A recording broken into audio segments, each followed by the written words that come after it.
dihina karena miskin. Di sebuah desa kecil yang dikelilingi sawah dan sungai berliku, tinggal seorang pemuda bernama Arga. Sejak ayahnya meninggal, Arga menggantikan perannya sebagai tulang punggung keluarga. Siang menjadi buruh tani, malam membantu di bengkel kecil milik tetangga. Hidupnya sederhana, terlalu sederhana, bahkan untuk mimpi. Namun, di balik hidupnya yang pas-pasan, ada satu hal yang selalu membuatnya kuat. Sinta, gadis desa yang lembut, bersahaja, dan sederhana. Mereka sudah berpacaran sejak SMA. Sinta menerima Arga apa adanya, tak pernah menuntut lebih. Baginya, cinta bukan soal harta, tapi kesetiaan. Hingga suatu hari, Arga memberanikan diri datang ke rumah orang tua Sinta untuk melamar. Rumah itu 2 kali lebih besar dari rumahnya. Lantai keramik mengilap, motor dan mobil terparkir rapi. Jelas, keluarga berada. Ayah Sinta, Pak Dharma, adalah juragan padi terkenal di desa. Begitu melihat pakaian Arga yang sederhana, ia menghela napas berat. "Kamu kerja apa?" tanya beliau tanpa senyum. "Saya buruh tani, Pak. Kadang bantu bengkel juga," jawab Arga pelan. Pak Dharma terkekeh sinis. "Buruh tani mau menikahi anak juragan? Kamu kira cinta bisa bayar beras? Bisa bangun rumah? Bisa hidupkan anak nanti?" Ucapan itu seperti pisau yang ditancapkan perlahan ke dada Arga. Arga diam. Sinta menggenggam tangannya di bawah meja. "Saya memang miskin sekarang, Pak. Tapi saya akan berusaha. Saya janji akan kerja lebih keras." Namun, laki-laki itu menggeleng. "Stop. Aku tidak mau anakku hidup sengsara. Kalau kau ingin menikahinya, datang lagi kalau sudah jadi orang." Kalimat itu bukan hanya penghinaan, tapi keputusan. Malam itu, Arga pulang dengan langkah hampa. Di kamar kecilnya hanya ada suara jangkrik dan napas beratnya sendiri. Tangannya mengepal. "Aku akan jadi orang, Pak," gumamnya lirih. "Walau harus pergi sejauh apapun." Dan disitulah benih keputusannya lahir. Sebuah keputusan yang kelak mengubah segalanya. Ia mengajukan diri menjadi pekerja migran. Bukan ke kota, bukan keluar pulau, tapi ke Korea Selatan 4 tahun. Hanya 4 tahun. Namun Arga tahu, itu akan menjadi 4 tahun yang menentukan seluruh hidupnya. Sementara di desa, orang-orang mulai memandangnya sekadar sebagai pemuda miskin yang nekat bermimpi tinggi, tanpa tahu suatu hari Arga akan pulang. Bukan sebagai buruh, tapi sebagai seseorang yang tak pernah mereka bayangkan. Sahabat YouTube, dimanapun Anda berada. Sebelum melanjutkan cerita ini, mari kita dukung channel ini dengan cara tekan tombol like dan subscribe agar tidak ketinggalan cerita atau kisah selanjutnya. Kepergian yang sunyi. Pagi itu, desanya masih berkabut. Udara dingin menusuk kulit. Embun masih menggantung di ujung daun padi ketika Arga berdiri di depan rumah kecilnya. Hanya berbekal 1 koper, lusuh dan sepasang mimpi yang hampir diremehkan semua orang. Tak ada konvoi, tak ada ucapan selamat. Hanya ibunya dan Sinta. Ibunya berdiri dengan mata sembab. Kerudungnya basah oleh air mata yang dipaksa diseka berulang kali. Sejak semalam, ia hampir tak tidur. "Kamu yakin, Enduk?" Suara ibunya bergetar. Mencoba tegar. "Kerja jauh di negeri orang. Ibu cuma punya kamu satu-satunya. Arga tersenyum. Walau dadanya sesak. Justru karena cuma ada ibu, aku harus pergi. Aku nggak mau ibu terus kerja sampai punggung membungkuk begini. Tangannya menggenggam tangan ibunya erat. Bukan genggaman anak kecil lagi, tapi genggaman laki-laki yang siap bertanggung jawab. Di sampingnya, Sinta hanya terdiam. Sejak kejadian lamaran itu, Sinta lebih sering menunduk setiap melihat Arga. Seolah menahan ribuan kata yang ingin keluar, tapi tersangkut di tenggorokan. Aku nggak marah ke orang tuaku, ucap Sinta pelan. Tapi aku marah ke keadaan. Arga mengangguk. Aku nggak minta kamu nunggu selamanya, Sin. Sinta mendongak. Aku nunggu. Nggak peduli mereka bilang apa, jawabnya. Matanya berkaca-kaca, hening sepersekian detik. Lalu Arga tersenyum tipis. Tunggu aku, bukan karena janji, tapi karena kamu masih yakin sama aku. Sinta mengangguk pelan, tapi penuh keyakinan. Bus tua dari kecamatan berhenti di ujung jalan. Debunya mengepul. Suaranya memecah kesunyian desa. Itu tanda. Arga menarik napas panjang. Langkahnya maju. Namun sebelum naik, ia menoleh lagi ke arah rumah. Ke arah tempat semua mimpinya dulu lahir. Beberapa tetangga berbisik. Percuma jauh-jauh kalau tetap miskin. Anak buru. Palingan juga gagal. Arga mendengarnya. Semua kata itu masuk. Menekan. Menghimpit. Tapi justru disitulah api dalam dadanya membesar. Bus mulai berjalan pelan. Di dalam, Arga menatap sawah yang perlahan menjauh. Ia bukan pergi karena lari. Ia pergi karena ingin kembali. Bukan sebagai orang yang sama. Negeri orang, hujan, dingin, dan harga diri. Pesawat itu mendarat di Incheon saat malam hampir mencapai puncaknya. Dari balik kaca bandara, Arga melihat dunia yang sama sekali berbeda dari desanya. Lampu-lampu tinggi, orang-orang berlalu tanpa saling menatap. Cuaca dingin yang masuk sampai ke tulang. Tapi yang paling menusuk bukan suhu udara, melainkan rasa sendiri. Hari pertamanya bekerja di pabrik besi dimulai pukul 5 subuh. Suara mesin mengaum seperti binatang lapar. Tangan Arga yang biasa memegang cangkul kini harus menahan panas logam. Keringatnya bercampur debu. Wajahnya selalu hitam sebelum siang tiba. Beberapa pekerja asing lain memandangnya. Indonesia, Indonesia. Tanya salah satu dari mereka. Setengah mengejek, kalian kuat kerja, tapi jarang sukses. Arga hanya diam. Ia tak membalas, tidak juga tersenyum. Karena ia tahu orang yang sedang ditempa tak pernah sempat menjelaskan. Hari-hari berlalu di Korea.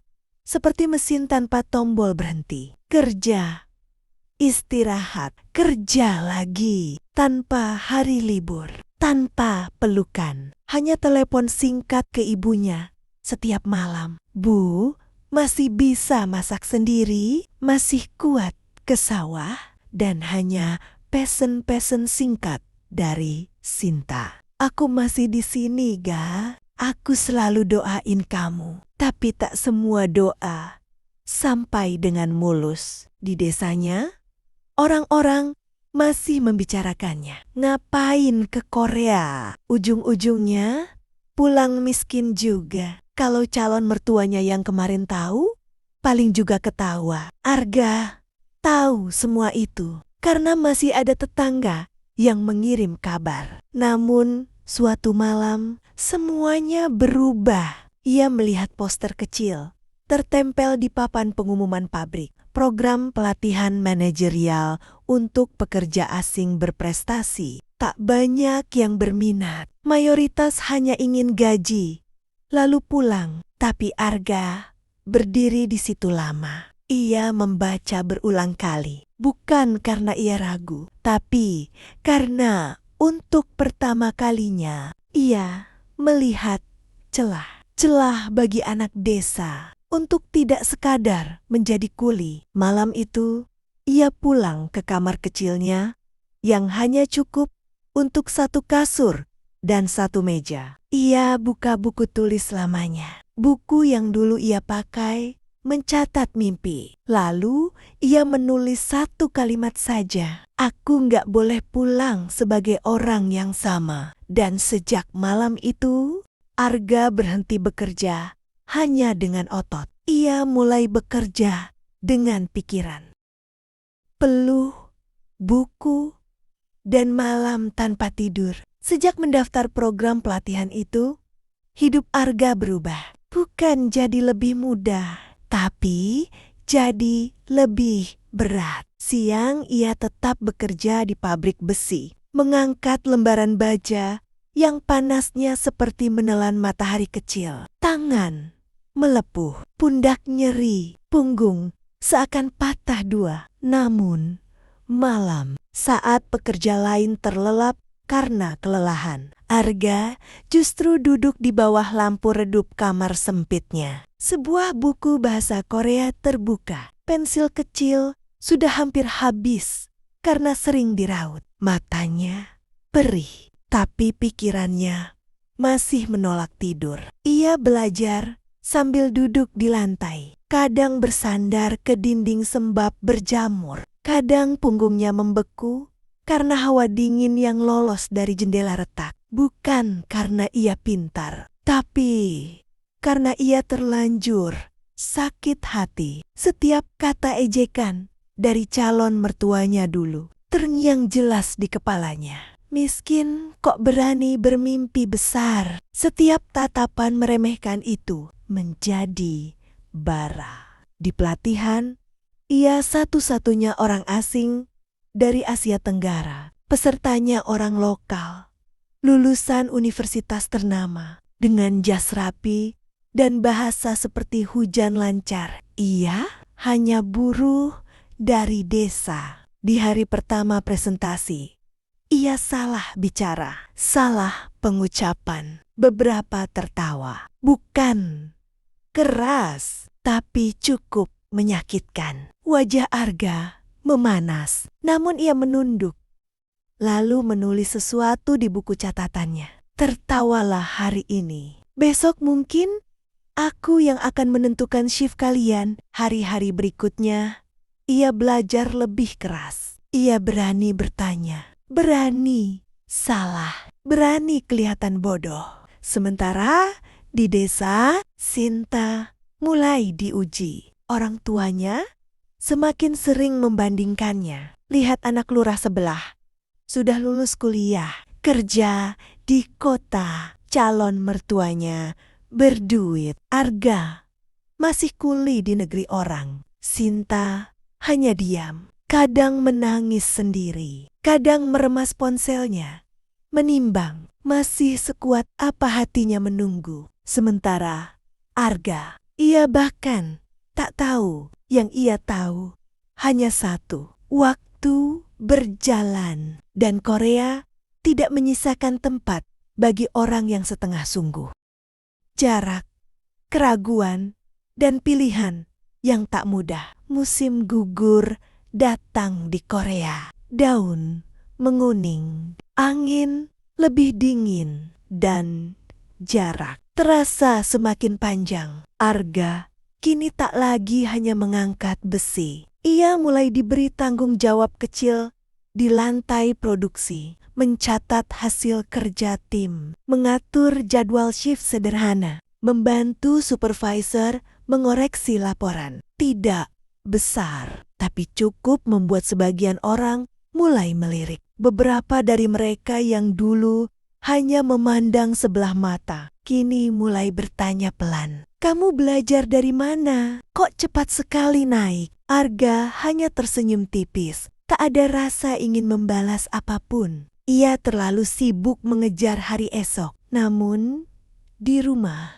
ibunya mulai sering sakit-sakitan. Sinta yang mengabari, "Ga, ibu tadi sempat pusing lagi pas habis dari sawah. Aku bawain obat, tapi dia tetap memanggil-manggil nama kamu." Kalimat itu membuat dunia Arga berhenti sejenak. Bising pabrik tiba-tiba terasa kosong. Mesin seakan bisu walau masih meraung. Di dalam kamar sempitnya, ia duduk lama memandangi layar ponsel. Antara ingin pulang dan sadar ia belum jadi siapa-siapa. Sementara di desa, desakan dari keluarga Sinta makin kuat. Menunggu itu ada batasnya, Ndu. Kalau dia nggak jelas, kamu mau sampai kapan? Ini bukan lagi tentang cinta. Ini tentang tekanan. Ini tentang waktu yang tidak pernah mau berhenti. Sinta mulai ragu. Bukan karena tak cinta, tapi karena lelah terus diserang oleh keadaan. Di Korea, Arga tak tahu konflik itu. Yang ia tahu hanya satu, kontrak kerjanya diperpanjang. Bukan hanya diperpanjang, tapi ditambah dengan tawaran ikut pelatihan lanjutan untuk posisi koordinator produksi. Banyak pekerja lain iri, mulai berbisik, mulai mengawasi geraknya. Namun Arga tidak merayakan apapun. Ia hanya memandangi dinding kamarnya dan bergumam pelan, 4 tahun. Aku harus pulang lebih dari cukup. Bukan cukup untuk menikah, tapi cukup untuk tidak dipermalukan lagi. Naik kelas, tapi semakin sendiri. Tahun kedua Arga di Korea terasa seperti lompatan yang tak pernah ia bayangkan. Dari buruh biasa, ia kini berdiri sebagai koordinator produksi shift malam, memakai helm putih, rompi lebih rapi, memegang papan laporan. Bukan lagi hanya tangan yang bekerja, tapi juga pikirannya yang diperhitungkan. Beberapa pekerja yang dulu meremehkannya, kini harus memanggil namanya di depan laporan. "Mr. Arga, hasil malam ini bagaimana?" "Mr. Arga, kami ada kendala di bagian mesin." Setiap kali mendengar itu, Arga teringat sawah, teringat bau lumpur, teringat tangan ibunya yang kasar. Namun semakin tinggi ia melangkah, semakin sepi rasanya. Tak ada yang tahu di balik jas kerjanya. Ia masih seorang anak desa yang tidur di kamar sempit berbau lembab. Malam itu, ia dapat kiriman foto dari Sinta. Foto ibunya sedang tertidur di kursi bambu. Selimutnya setengah menutupi kaki yang mulai menua. Arga memejamkan mata lama. Rindu tidak bisa dibakar dengan kerja keras. Rindu hanya bisa ditahan sampai hampir pecah. Di desa, anggapan orang mulai berubah. Katanya, sekarang Arga sudah jadi mandor di luar negeri. Tapi kalau sukses, kok nggak pernah kelihatan pulang? Orang-orang mulai bicara bukan lagi karena meremehkan, tapi karena penasaran. Namun keluarga Sinta masih sama. Ayahnya mulai sering mengenalkan Sinta pada pria lain. Anak orang berada, pengusaha beras di kecamatan. Sinta merasa seperti barang yang ditawar-tawar di pasar. "Cukup, Pak.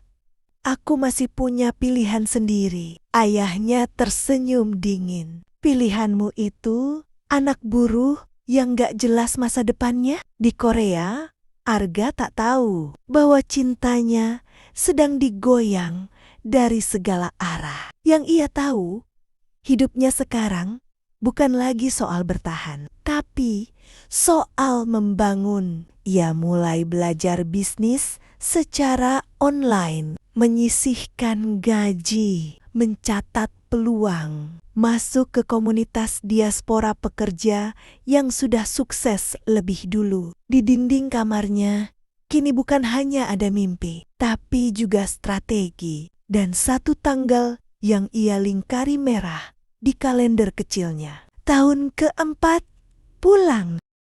Saat dunia mulai berbalik arah. Tahun ketiga di Korea, waktu yang dulu terasa begitu panjang, kini justru berjalan seperti kereta cepat. Arga bukan lagi sekadar koordinator shift. Ia mulai dilibatkan dalam rapat kecil manajemen. Namanya masuk dalam daftar pekerja asing berprestasi. Ia bahkan diminta ikut proyek efisiensi produksi. Bukan proyek besar, tapi cukup membuat namanya tercatat. Untuk pertama kalinya, ia duduk di ruangan ber-AC, bukan di lantai pabrik yang berdebu. Orang-orang bersetelan jas, bicara tentang angka, grafik, dan jumlah produksi. Dan Arga, anak desa yang dulu dianggap tak layak jadi menantu, duduk di antara mereka. Namun, bukan itu yang membuat hatinya bergetar, melainkan sebuah email dari seorang senior diaspora Indonesia di Seoul yang dulu hanya ia kenal di komunitas pekerja migran. "Gak, aku lihat laporan kerjamu bagus. Perusahaanku lagi buka divisi kecil. Butuh orang seperti kamu. Bukan cuma pekerja, tapi partner." Arga membaca email itu berulang kali. Tangannya gemetar, bukan karena takut, tapi karena ini terlihat seperti pintu yang selama ini ia cari. Sementara di desa keadaan berbalik tanpa Arga tahu. Sinta akhirnya tak kuat lagi melawan tekanan. Bukan karena dia berhenti cinta, tapi karena setiap hari ia harus menjawab pertanyaan yang sama. Kapan? Sampai kapan? Dia kapan pulang? Dan dunia tidak pernah peduli dengan kata nanti. Suatu sore, ibunya Arga menerima kabar. Sinta dilamar. Bukan oleh orang miskin, bukan oleh orang biasa, tapi anak pengusaha beras dari kota kecamatan. Orang yang dulu dipuji-puji oleh ayah Sinta. Ibu Arga hanya terdiam, tak langsung memberitahu Arga. Bukan karena ingin menyembunyikan, tapi karena tak tega. Di Korea, Arga berdiri di balkon kecil asrama, memandangi langit yang sama sekali tak punya bintang. Ia menggenggam ponselnya, ingin menelpon Sinta, tapi ragu. Tak tahu kenapa, dadanya mendadak berat, seolah-olah sesuatu sedang bergerak di kejauhan. Sesuatu yang tak lagi bisa ia cegah. Namun keputusan tetap harus dibuat. Arga mengirim pesan pada seniornya. "Aku siap ambil risiko, bukan cuma mau jadi pekerja. Aku mau jadi orang yang membuat keputusan." Karena ia tak tahu satu hal, bahwa di desanya nasib cintanya sedang dibicarakan tanpa kehadirannya. Lamaran yang datang tanpa izin. Desa itu tetap sama. Jalan berbatu, sawah menguning, dan gosip selalu lebih cepat dari angin. Lamaran itu akhirnya resmi diumumkan. Rumah Sinta ramai. Tenda biru dipasang, kursi plastik berjejer. Orang-orang berdatangan membawa senyum pura-pura. Ayah Sinta terlihat paling bahagia. Baginya, ini pembuktian bahwa keputusannya dulu benar. Mengusir Arga bukan kesalahan, melainkan langkah menuju menantu yang berkelas. Sinta hanya duduk diam di kamar, bukan karena pasrah, tapi karena lelah melawan. Ia sudah lelah membela seseorang yang tak pernah membela dirinya di depan dunia. Namun bukan berarti ia lupa. Bukan berarti ia berhenti berharap. Di sisi lain, jauh di negeri orang, Arga baru saja menjalani pertemuan penting pertamanya dengan sang senior. Bukan di restoran mahal, bukan di kantor mewah, hanya di sebuah kafe kecil di sudut Itaewon. Sederhana, tapi potensial, kata senior itu sambil membuka laptop. Ia memperlihatkan rencana bisnis, bukan perusahaan besar. Masih kecil, masih merintis. Sebuah perusahaan distribusi bahan baku industri untuk pasar Asia Tenggara. Fokusnya Indonesia. Kamu tahu kondisi di sana. Kamu tahu mental orangnya. Kamu tahu jejaring buruh migran. Itu kekuatanmu, ga? Arga terdiam. Kadang hidup tidak memberi kita apa yang kita minta, tapi memberi apa yang sebenarnya kita butuhkan. Kerja kerasnya di pabrik 3 tahun ini bukan hanya soal uang, tapi tentang disiplin, mental, dan kemampuan membaca orang. Kalau kamu mau, ujar senior itu, aku tidak mencari pegawai. Aku mencari orang yang mau ambil resiko bareng. Kita bangun dari nol. Arga menarik napas panjang. Yang terbayang bukan uang, bukan jabatan, tapi wajah seseorang yang kini sedang duduk di kamar, menunggu dunia yang kejam memutuskan hidupnya. Malam itu, Arga akhirnya memberanikan diri menghubungi ibunya. Suaranya masih sama, lembut, tapi ada beban yang ditahan. Saat Arga menanyakan kabar desa, suara itu sedikit bergetar. Sintana sudah dilamar orang. Kata itu jatuh seperti batu, tidak keras, tapi tenggelam dalam. Arga tidak marah, tidak berteriak, hanya terdiam lama, seolah semuanya berhenti. Lalu ia berkata pelan, "Ibu, doain Arga ja, 4 tahun cukup." Dan sejak malam itu, ia berhenti menjadi anak desa yang dihin.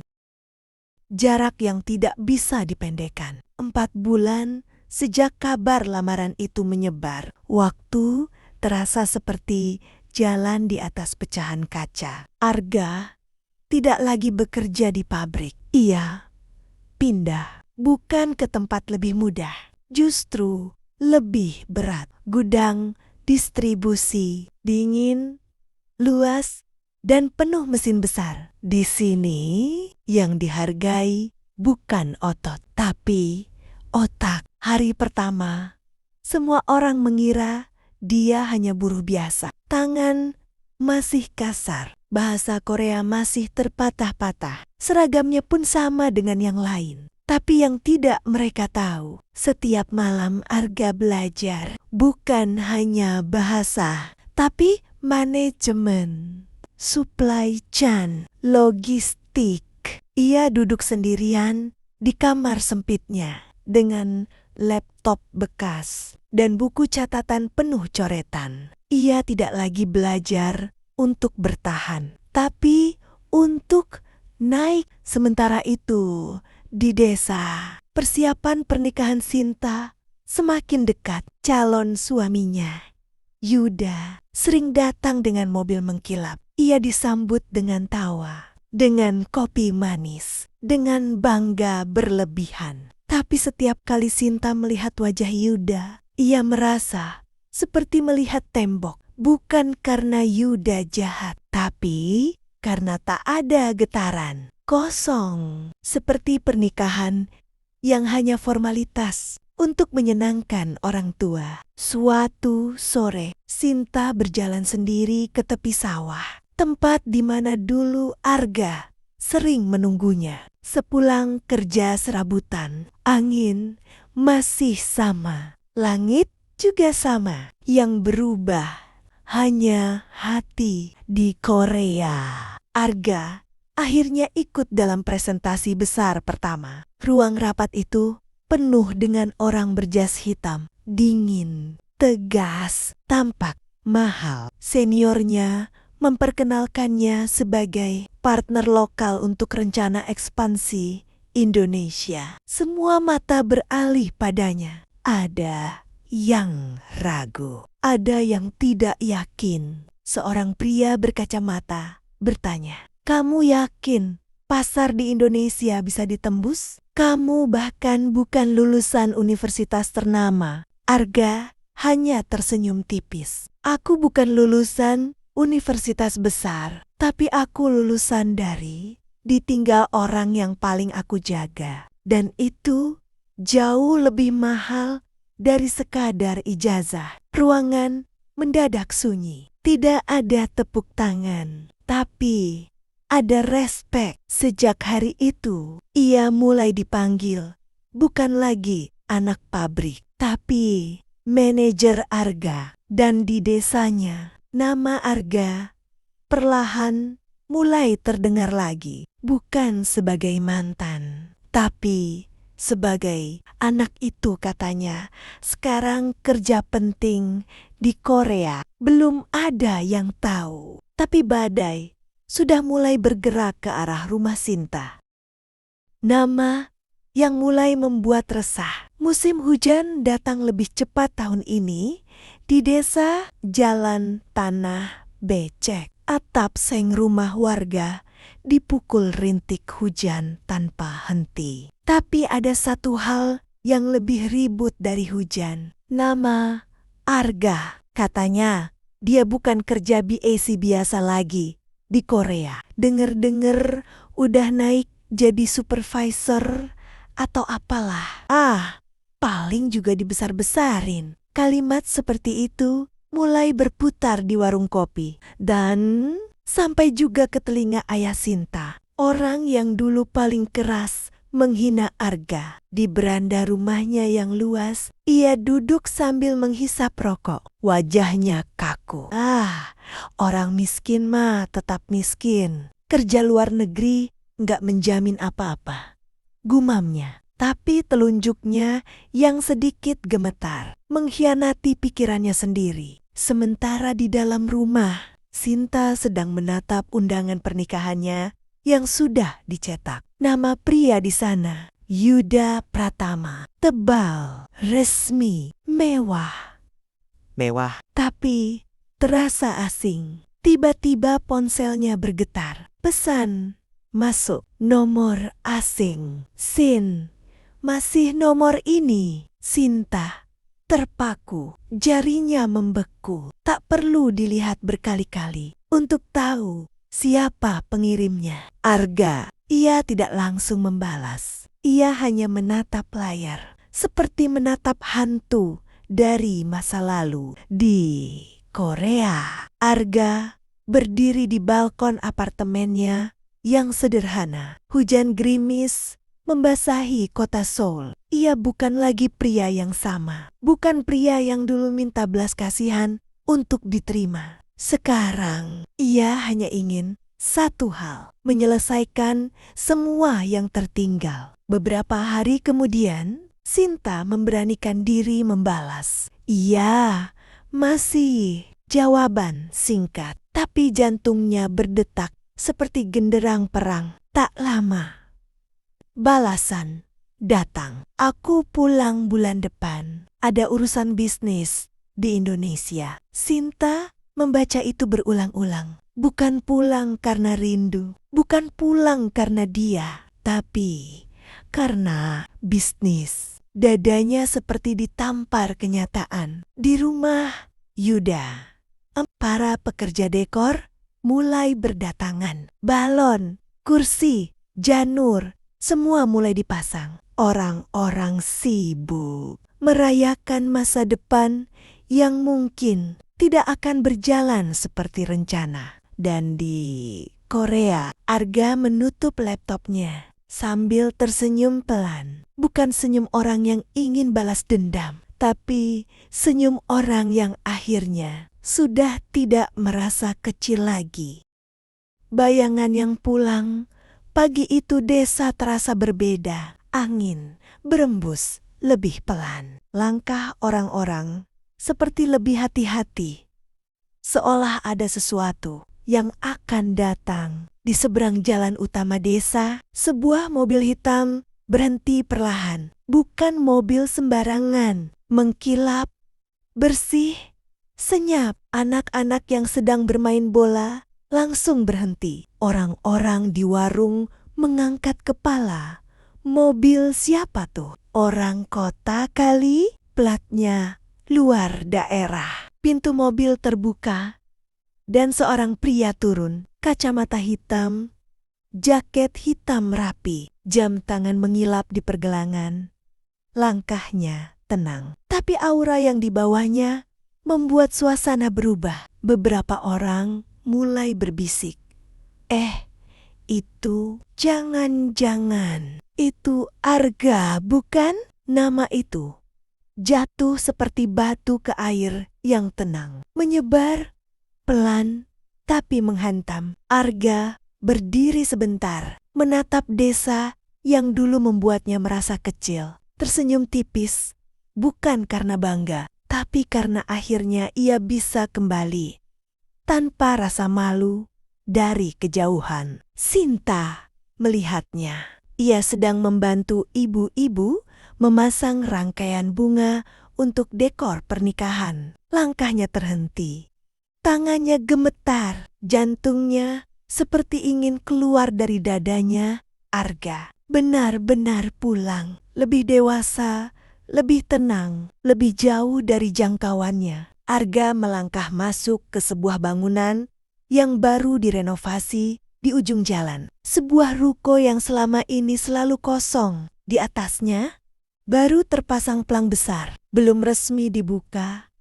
Tapi tulisan itu membuat banyak orang tercekat. PT Arga Nusantara Global, cabang Jawa Tengah. Beberapa orang menelan ludah PT. Dia buka perusahaan di sini. Dan kabar itu menyebar lebih cepat dari angin. Sampai juga ke rumah Sinta. Ayahnya membaca pesan di grup desa, lalu berdiri mendadak.